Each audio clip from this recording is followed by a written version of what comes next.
I got very lucky early in my childhood. Look, we all get gifts.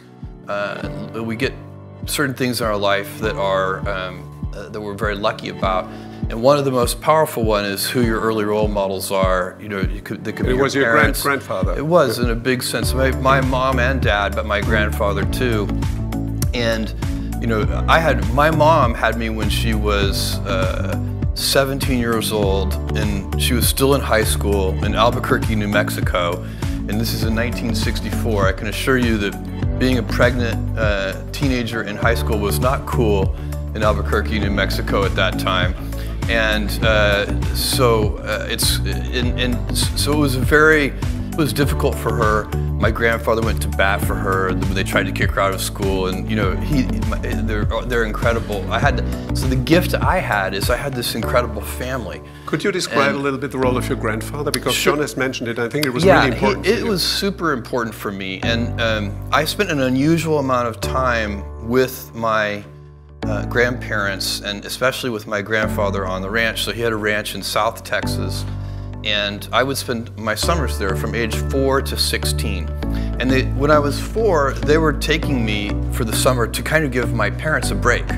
You know, sort of because they were so young, and it was useful. I was a handful, I'm sure. And anyway, he created the illusion for me when I was 4 years old that I was helping him on the ranch, which of course could not have been true, but I believed it. And then by the time I was 16, of course, I was actually helping on the ranch. I can fix prolapsed cattle. We did all of our own veterinary work. Some of the cattle even survived. We fixed windmills and laid water pipelines and built fences and barns and fixed the bulldozer that you guys talked about. And so one of the things that's so interesting about that lifestyle and about my grandfather is he did everything himself. You know, he didn't call a vet if one of the animals was sick. He figured out what to do himself. And so what does it mean? No delegation? Being resourceful, I think, is that you can't, if there's a problem, there's a solution.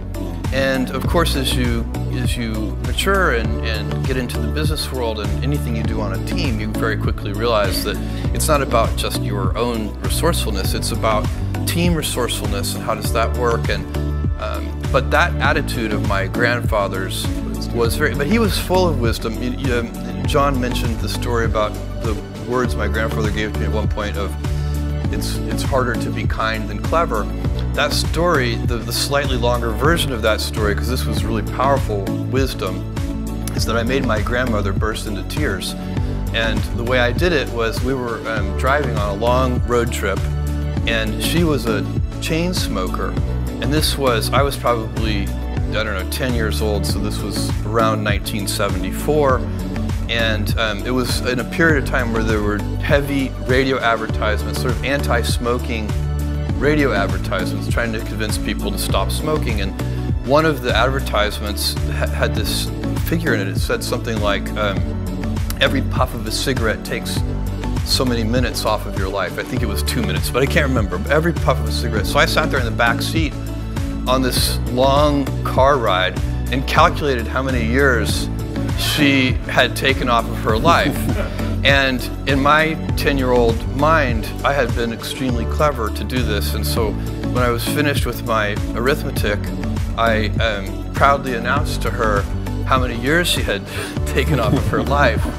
And I got a reaction I did not expect, with her bursting into tears. And so my grandfather stopped the car, and he took me out of the car, and I had no idea what was about to happen because he had never said a cross word to me.